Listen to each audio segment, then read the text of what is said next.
In this CloudRF tutorial, we're going to cover importing shapes into the interface to do best site analysis. We can import our data by pressing the import button on the bottom ribbon, then select best site analysis. We can import our polygons in a KML, KMZ or GeoJSON format. Once uploaded, press OK to show your shape in the interface.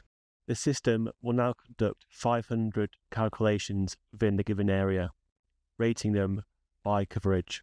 We can assess these sites by using the slider in the bottom left-hand corner. In this example here, I'm using best site analysis to work out the optimum location to place a Moto turbo repeater at the Diffie Bike Park in northern Wales.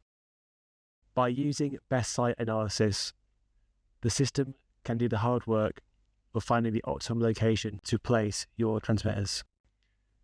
We can see this with the central feature being more favourable than the highest point in the area.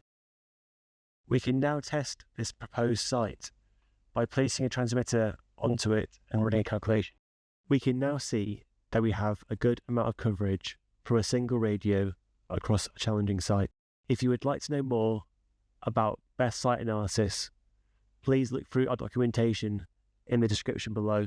To keep up to date with our new features and videos, you can subscribe to this channel.